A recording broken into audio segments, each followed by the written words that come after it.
In today's video, I'm going to be sharing with you the anamorphic lens from Sirui. Let's check it out.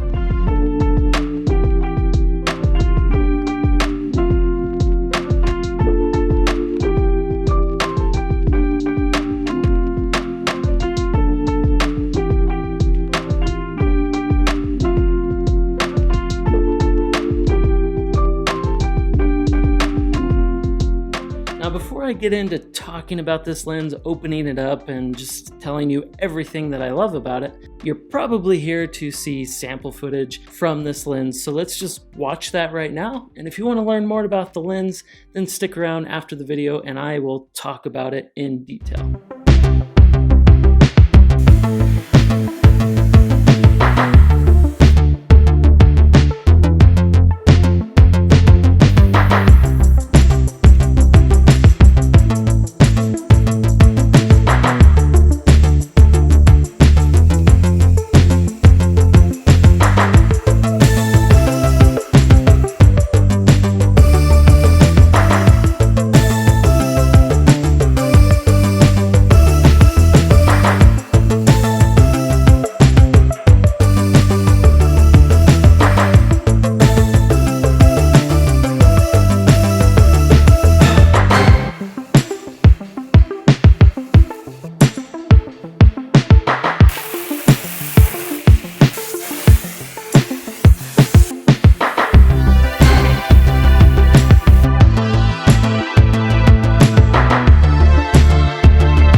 First thing you'll notice when you receive this lens is that it comes in really nice packaging. And out of all the lenses I've purchased in the past, they don't typically come in the best box. So it's nice to know that they take pride in their packaging, which means they also take pride in the product that they are making.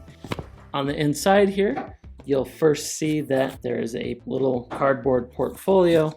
Inside of that is a cloth bag for your lens, a user manual, and a card that says qualified pass, which leads me to believe that the lens passed the inspection, which is good to know, I guess. Deep inside the box with this nice white padding they have in there, you'll find the lens. And looking at the front element, this is truly your anamorphic lens.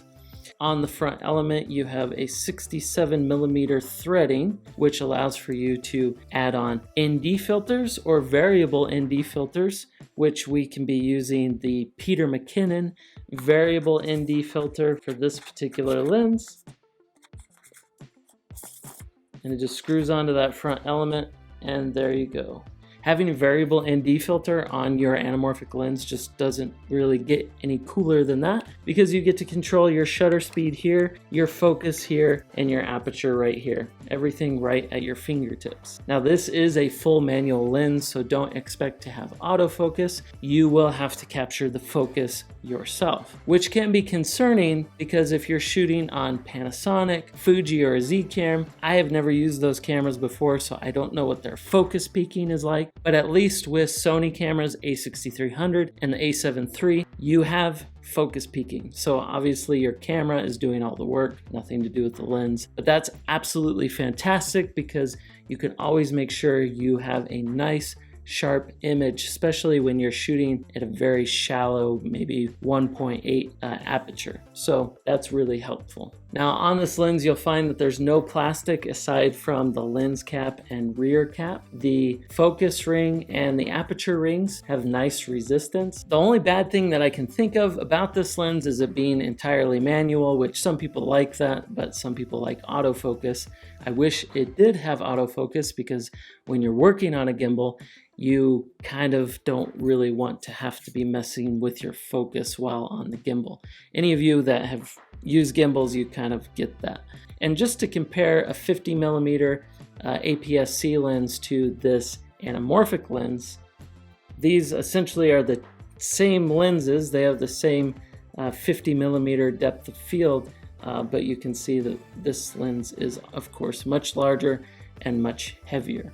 Now, one of my favorite things about this is it has a squeeze factor of 1.33 times, which means that fits really nicely with a 16:9 sensor that you have on your camera.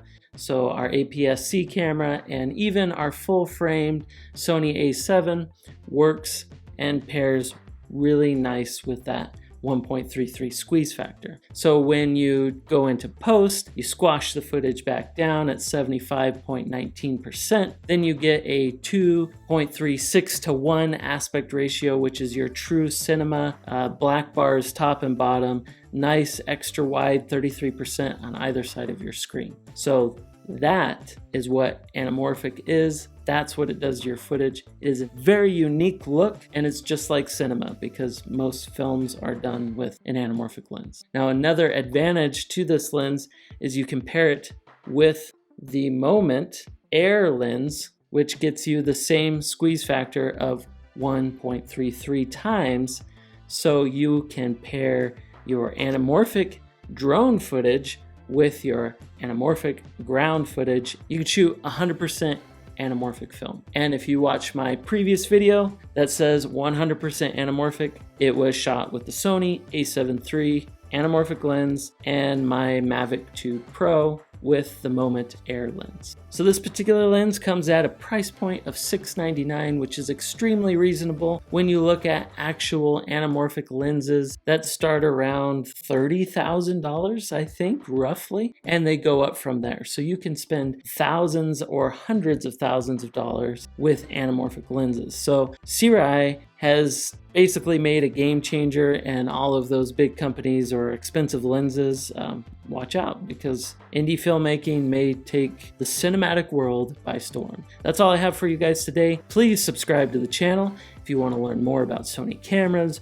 drones, GoPros, and if there's something you want to know about cameras or video editing, let me know. Maybe I'll make a video just for you. Thanks. Have a good night.